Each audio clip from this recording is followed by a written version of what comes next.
My favorite Wayne memory, it really goes back to probably why I work at Schmidt Associates today. It goes all the way back to 1987 when I was here as an intern. As an intern, at that time, we were responsible for building models. Any of the three-dimensional models we had were built out of cardboard. But at the time, I built several models for a project. It was a Greenfield Christian Church. Mike Egan was the project architect, and I was helping him out on the project, and we had a design crit. And Wayne was involved in the crit, and my job, I felt like, was to put the model together, set it out there, and let them discuss it and decide how we were going to move forward.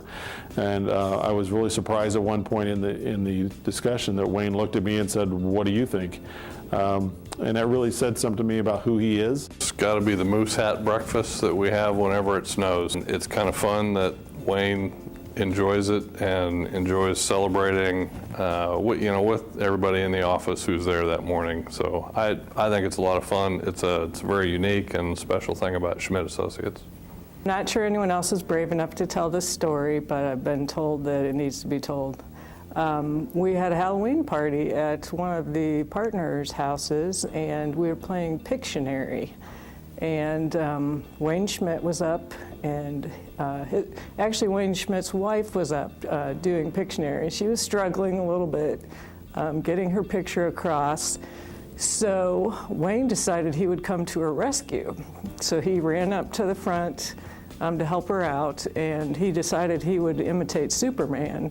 So he ran up, and he was going to transition into Superman. So he grabbed his sweatpants that he had on, and instead of just pulling down the sweatpants, he pulled everything down, and he mooned the whole crowd. So that was a very memorable Halloween party. Probably one of my funniest moments at Schmidt Associates was my second day working here.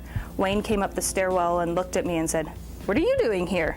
My response was, "You hired me? I started yesterday." He meant, "What are you doing here so early?" because it was about 7:15 in the morning, and he wasn't used to seeing people in the marketing department here that early. For about the next year, we would race into work to see who could be up here first to say, "I win."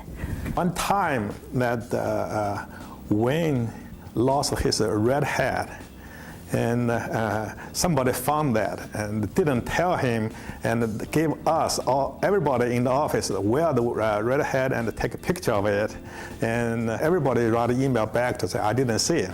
And I think that's pretty funny. And Wayne and I were going to a meeting. I got in the car, and he put his iced tea on the car, forgot that he left it on the roof, got in the car and hit open the sunroof, causing the entire cup of iced tea to fall through the sunroof and drench me head to toe in iced tea. He paid no attention, pulled out of the parking lot, and finally looked over and said, "Well, what happened to you?" I was soaked to walk into a meeting. I was mortified. It was pretty funny.